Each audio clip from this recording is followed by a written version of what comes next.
Donata Triveneta degli Alpini a Tolmezzo, ieri la sfilata delle penne nere, record di ascolti su Antenna 3 per la lunga diretta, oltre 30.000 persone arrivate nel cuore della Carnia per vedere sfilare 18.000 alpini da tutto il nord-est. I malumori della Lega Veneta dopo le ultime decisioni di Matteo Salvini sui vertici del Carroccio a Via Bellerio. Il sindaco Mario Conte a Ring dice: Salvini e Zaia, due grandi leader, Matteo non vuole schiacciare il nostro governatore, ma il Veneto deve essere più compatto. Il paese trevigiano di Arcade è ancora incredulo per la vicenda del padre marocchino che ha tentato di dar fuoco alla figlia perché vestiva troppo occidentale. Intanto si scopre che l'uomo picchiava anche la moglie. Ancora gravi 3 bambini rimasti gravemente feriti nello schianto tra un'auto e un pullman sabato lungo la Triestina Tessera, nel quale sono morti il papà e la sorella. Grandinata Venezia, oggi un nuovo vertice del Ministero dei Trasporti, restano i dubbi dopo la visita di Toninelli nei giorni scorsi, intanto ieri nuovo passaggio della MSC Opera. Apre a Treviso la prima casa della Marca per papà separati in difficoltà economica, in un appartamento la possibilità di ospitare anche i propri figli. Sport, basket, la Reyer sconfitta in gara 4 delle finali scudetto da Sassari, serie in parità, domani nuova sfida al Taliercio, Treviso invece ha un passo dal ritorno in Serie A1, stasera il primo match ball. Telespettatori di Antenna 3, buongiorno, ben trovati, buon inizio di settimana da Antenna 3 ed è una fine settimana che è stato caratterizzato dalla grande festa degli alpini, la Donata Triveneta di Tolmezzo, nel cuore della Carnia, oltre 30.000 persone solo ieri per assistere alla grande sfilata delle 18.000 penne nere, un appuntamento che abbiamo raccontato nei giorni scorsi a partire da venerdì, dall'inizio della 3 giorni di festa, con i nostri collegamenti, con la serata di Ring sia venerdì che sabato, grandissimi ascolti ovviamente per le nostre trasmissioni che anche alla sera hanno raccontato dalla viva voce dei protagonisti cosa stava accadendo a Tolmezzo, e poi ieri la grande giornata della sfilata che ha concluso la festa delle penne nere. Allora riviviamola insieme nel primo servizio.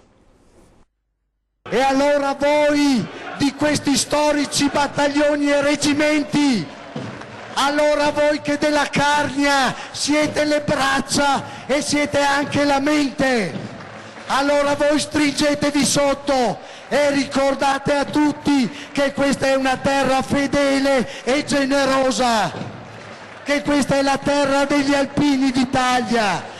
Sta in questa frase, in questo striscione, l'essenza della Donata Triveneta degli Alpini di Tolmezzo. Oltre 18.000 le penne nere che hanno sfilato nella mattinata di ieri dopo una 3 giorni di emozioni per le tante generazioni che qui hanno vissuto la loro giovinezza militare.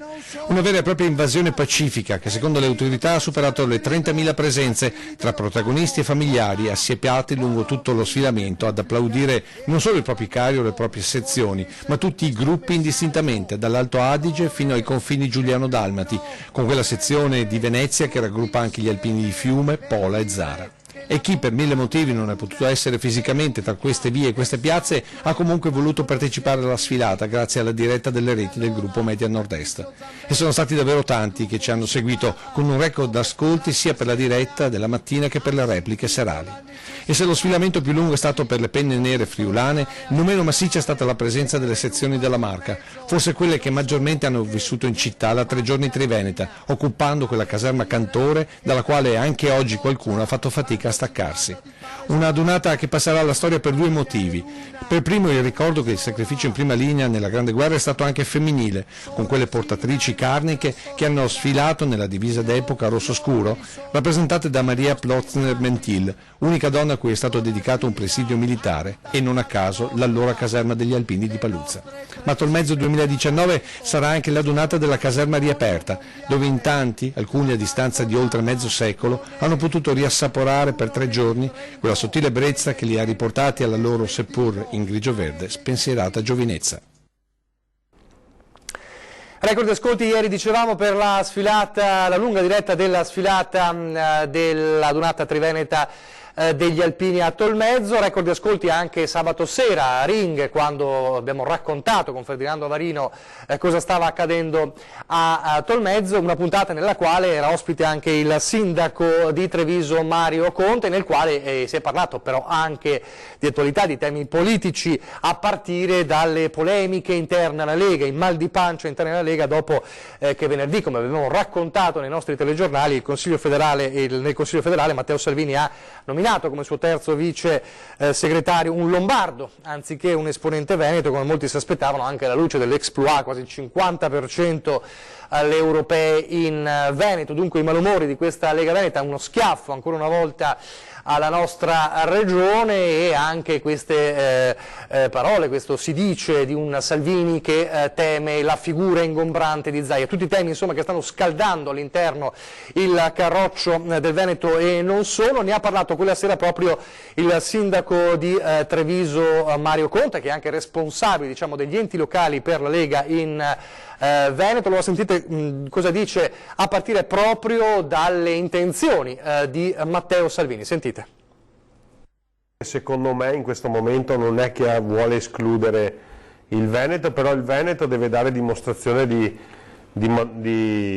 essere un partito maturo, nel senso che se noi ci fossimo presentati da Matteo Salvini con le idee chiare e senza tante divisioni interne, credo che sarebbe stato tutto più facile anche per Matteo Salvini, perché credo che sia nell'interesse di Salvini avere un Veneto forte, come lo ha dimostrato di essere. Ci sono divisioni interne? E anche combatto, ma non divisioni interne, però credo che ognuno porti l'acqua al proprio mulino, e credo che invece questo è il momento di unirsi, compattarsi e dimostrare che il Veneto può portare un contributo importante in questa Lega, che è diventata una Lega nazionale, ma dove il Veneto fa la voce grossa. Noi abbiamo la fortuna di avere due grandi leader, uno è Matteo Salvini a livello nazionale, uno a livello regionale che è Luca Zaia, e sono indiscutibili e sono due personalità straordinarie, abbiamo la fortuna di averle. Credo che chi coprirà il ruolo del commissario del partito in Veneto dovrà garantire Luca Zaia, perché sarà il prossimo grande obiettivo che noi abbiamo, che è quello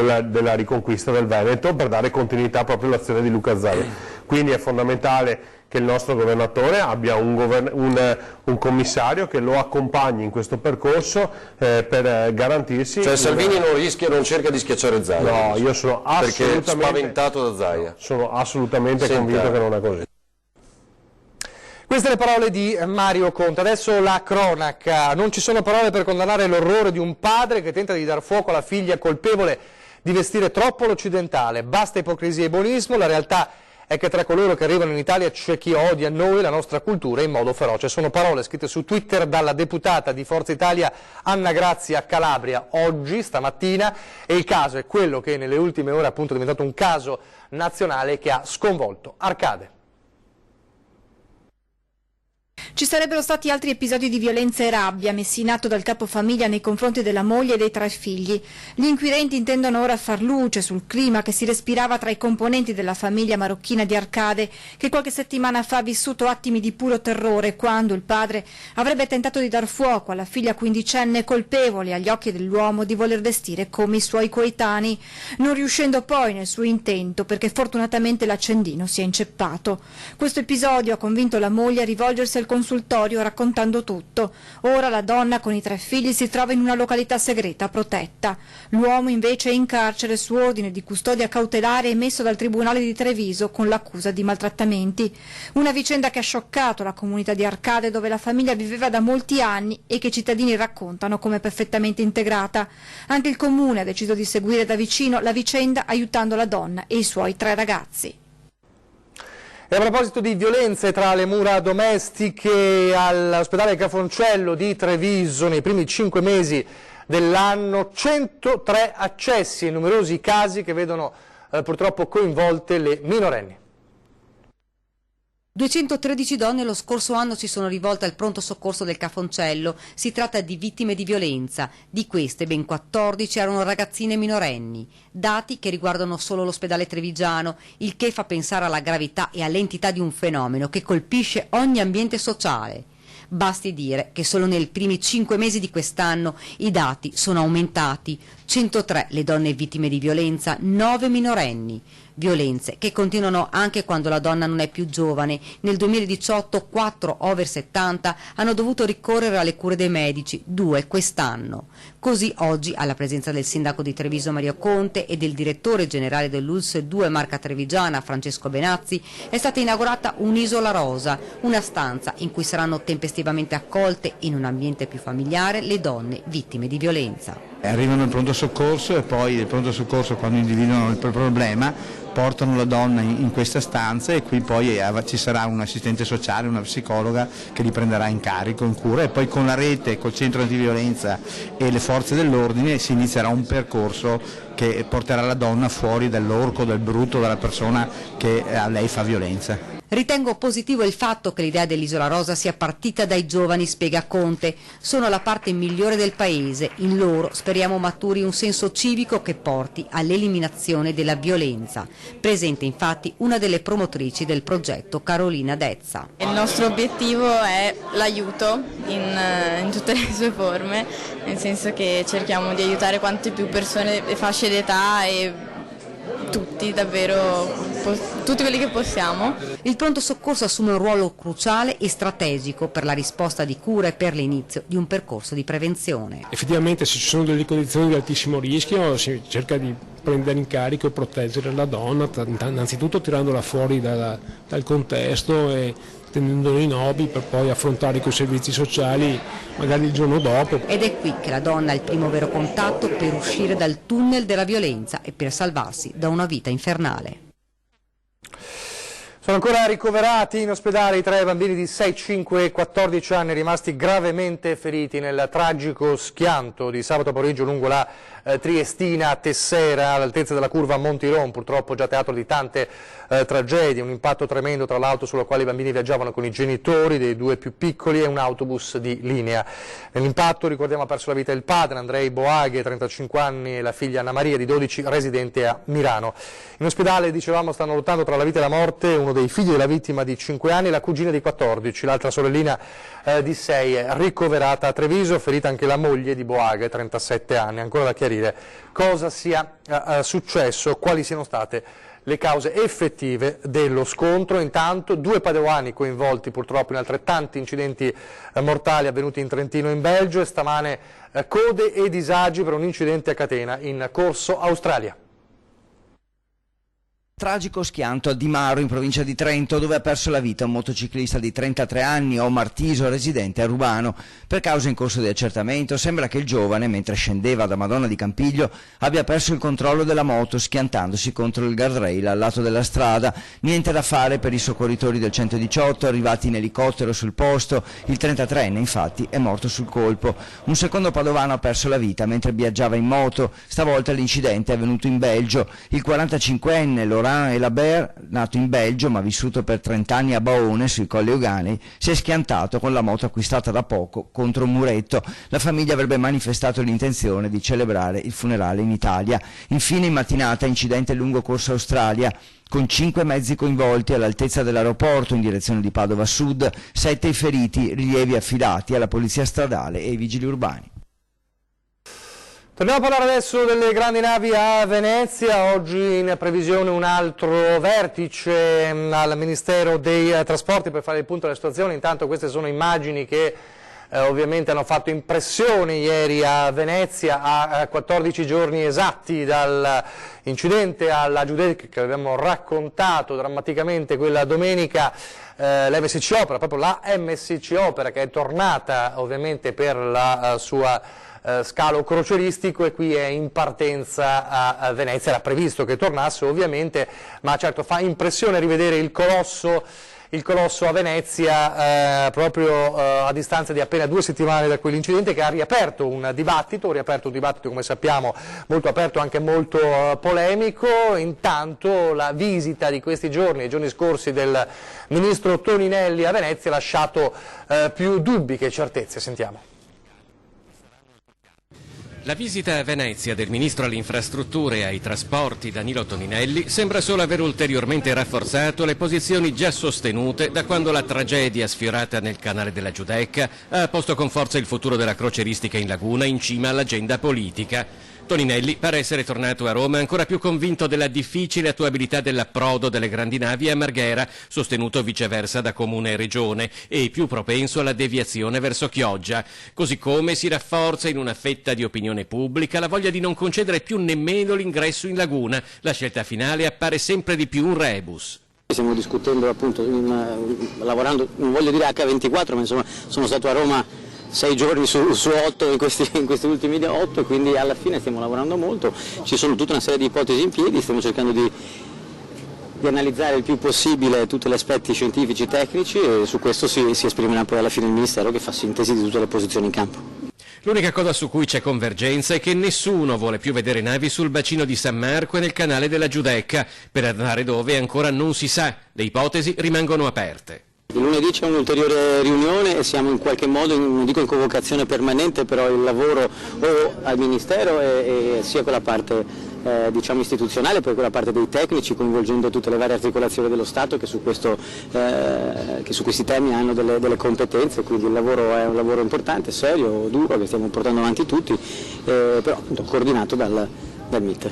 Mentre si infiammano le polemiche e le tensioni politiche, occorre anche lavorare per rafforzare ancora di più la sicurezza, visto che intanto le grandi navi a Venezia continuano a passare. Le determinazioni sulla sicurezza della navigazione spettano alla Capitaneria di Porto, noi collaboriamo ovviamente sia con la Capitaneria che con il Ministero per ottenere il migliore dei risultati possibili, tutelando tutti i profili pubblici e privati all'interno di questo schema.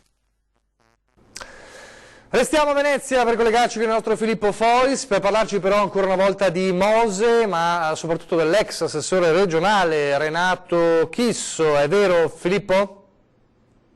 Buongiorno da Venezia, dunque ancora il processo Mose in primo piano, non si tratta del processo d'appello che come sapete è in corso in queste settimane per la quale si sta attendendo la sentenza, ma si tratta di un ricorso che è stato presentato da Antonio Forza, l'avvocato dell'ex assessore regionale Renato Chisso. È un ricorso che in gergo tecnico si chiama incidente di esecuzione e attraverso il quale si intende convincere i giudici del Tribunale di Venezia che non è dall'ex assessore regionale Renato Chisso che si devono andare a cercare alcuni soldi che sono stati chiesti come restituzione.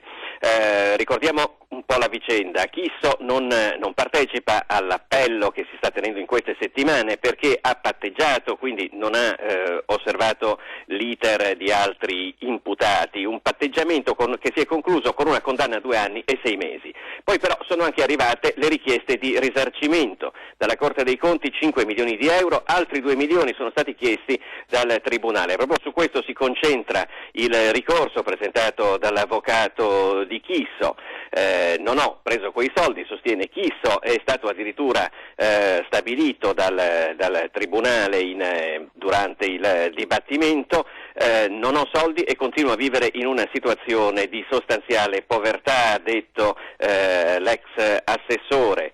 Per cui questi soldi devono essere cercati altrove, sicuramente non qui, anzi l'assessore ha pubblicamente autorizzato sia la Procura che la Guardia di Finanza a cercare nell'universo mondo, ha detto, traccia di quei soldi che lui in realtà non avrebbe, secondo quello che dice, mai incassato. Con questo per ora da Venezia è tutto, vi restituiamo la linea. Grazie a Filippo Fois, torniamo a parlare di controlli sulle strade, questa volta nel Padovano.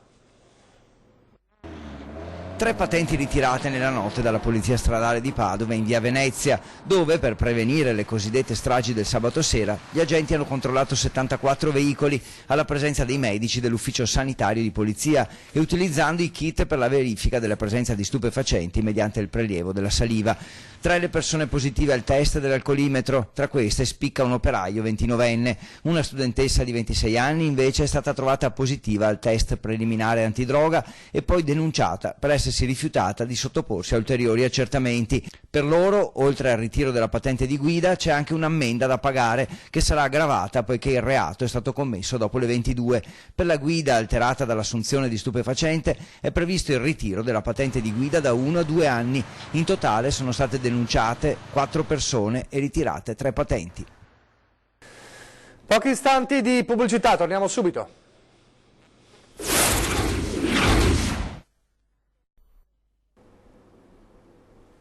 Rieccoci in studio in diretta, la prima edizione del nostro telegiornale per parlare di padri separati e in difficoltà economica. A Treviso è nata una casa per questi papà.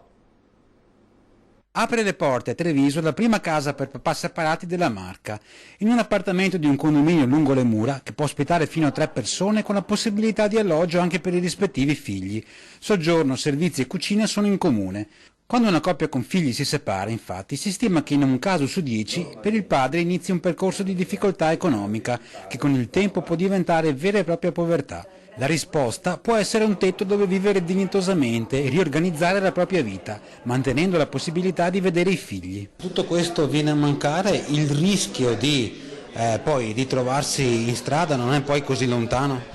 No, non è per niente lontano. Nelle esperienze passate mi è capitato molte volte di di incontrare meglio persone che dormivano in macchina, che dormivano nei garage degli amici o addirittura anche nelle roulotte o peggio, diciamo, senza avere una dimora. Un progetto guidato dal Centro Servizi Volontari Insieme di Treviso, assieme ad altre associazioni del territorio. Una commissione valuterà i requisiti per poter entrare nell'appartamento, ma le richieste al momento superano già i 3 posti disponibili. Per i beneficiari, oltre all'alloggio, anche un supporto nella ricerca di una possibilità lavorativa stabile.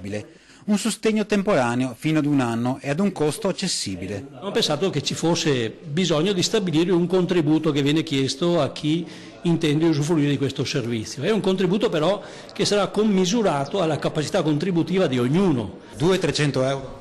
Penso meno. Io quello che auspico è che, come stiamo già facendo in altri ambiti, Treviso sia un po' un laboratorio per iniziative che poi possono essere qui sperimentate e poi replicate anche in altre zone della provincia.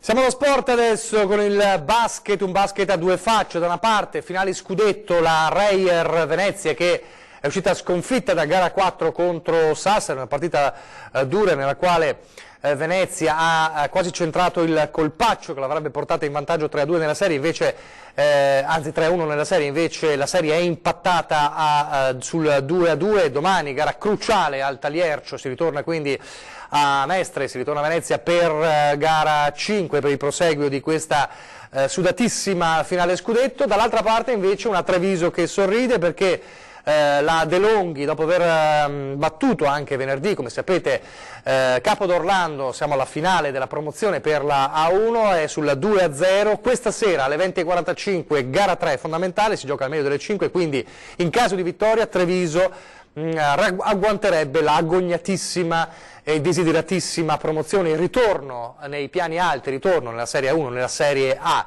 dove non torna da 8 anni. Allora questa sera la vigilia e l'attesa, tanto che essendo la partita in Sicilia ci sarà un maxi schermo alle 20:45 a San Tommaso, Porto San Tommaso a Treviso, per seguire proprio la gara. Beh, c'è grande concentrazione in questa vigilia da parte dello staff, da parte dei ragazzi. Dovremmo essere molto bravi a ripetere la stessa gara, le stesse 2 gare che abbiamo fatto al Palaverde lontano da Treviso, e soprattutto deve avere grande compattezza. L'ultimo metro si percorre in terra di Sicilia, per i tifosi può e deve essere l'ultimo metro, quello che separa Treviso dal paradiso. Rima baciata come il bacio sono state le 2 gare che hanno visto la De Longhi imporsi contro Capodorlando nella finalissima davanti al Palaverde. Stavolta però ci si sposta armi e bagagli nel covo degli avversari, poco disposti a veder sfumare la promozione, soprattutto davanti ai loro supporters. Ma la sensazione di potenza espressa dai ragazzi di coach Menetti sembra inscalfibile. A poche ore dal match la ricetta è sempre una. La grande forza del gruppo di reagire ai momenti di difficoltà e per il resto giocare 40 minuti veramente con grandissima intensità. Treviso ha un passo da quella Serie A1 che non vede dal 2011, quando era ancora targata Benetton. Poi la nascita del Consorzio Universo Treviso Basket, quel miracolo societario e sportivo che in 8 anni ha riportato il capoluogo della Marca laddove deve stare. Supporters partiti per Capodorlando, ma c'è una città intera in attesa. E stasera alle 20:45 a San Tommaso, maxi schermo per seguire la gara. Si aspetta il pienone, si spera nella festa, incrociando le dita fino al fischio finale. Un altro tipo di gara invece, uno show cooking tra food blogger che nei giorni scorsi ha fatto tappa nella Marca, è Clay Challenge. La cucina sempre più protagonista nei programmi TV e soprattutto sui social. Chef e food blogger sono le nuove star, seguite dagli appassionati dei fornelli in cerca di carpire i loro segreti. Nasce da qui il nuovo format Clay Challenge, uno show cooking che punta a mettere in competizione due squadre formate da blogger che non si conoscono e che hanno l'opportunità di portare il proprio contributo nelle ricette da preparare, ognuno con le sue idee e peculiarità. Dopo la sfida a Roma in maggio, per il secondo appuntamento la gara si è spostata a Ponzano, Veneto. Le due compagini si sono affrontate prima con un piatto della tradizione, risi e bisi, e poi con una preparazione a base di prodotti locali. A condurre la gara la bellissima Alessia Ventura, che non nega di essere una buona forchetta e in cucina di amare l'improvvisazione. È un po' anche una forma d'arte la cucina, certo mi piacerebbe fare un corso di cucina per imparare cose nuove, e Clay Challenge è anche un modo per prendere spunto e imparare tecniche e metodi innovativi anche. A decretare la squadra vincitrice la giuria tecnica presieduta dallo chef Max Mascia, che spiega come fare cucina sui social non significhi solo preparare piatti belli per gli occhi. Che però non deve essere solo una bontà visiva, quindi una bella foto, un bel piatto colorato ma magari finto. A noi piace che ci sia il prodotto giusto anche nel mondo social. E dopo la tappa trevigiana, per il format culinario in arrivo delle novità. Ci saranno delle novità a breve che comunicheremo attraverso i social. Erano due puntate, diciamo così, test per noi, per vedere un po' come ci cimentavamo anche noi in questo format nuovo e vedere un po' il responso del pubblico a casa. Sembra che tutto sia andato molto bene, per cui a brevissimo ci saranno delle novità. Allora, buon appetito, visto che siamo ormai in orario di pranzo. Questa sera a 20:10 Alessandro Ferro, il sindaco di Chioggia, quindi appuntamento importante per parlare anche di grandi navi, dell'ipotesi Chioggia per le grandi navi, e poi alle 21:15 come sempre ogni lunedì torna Ring, la politica alle corde, il nostro talk show sulla politica, l'attualità, con Ferdinando Varino e tanti ospiti, ancora il tema delle grandi navi evidentemente, ma anche la politica e questa lotta interna alla Lega del Veneto, che si sente un po' schiaffeggiata dalle decisioni dei vertici nazionali, di Salvini in particolare. È davvero tutto, vi lascio le previsioni del tempo, grazie per averci seguito, arrivederci.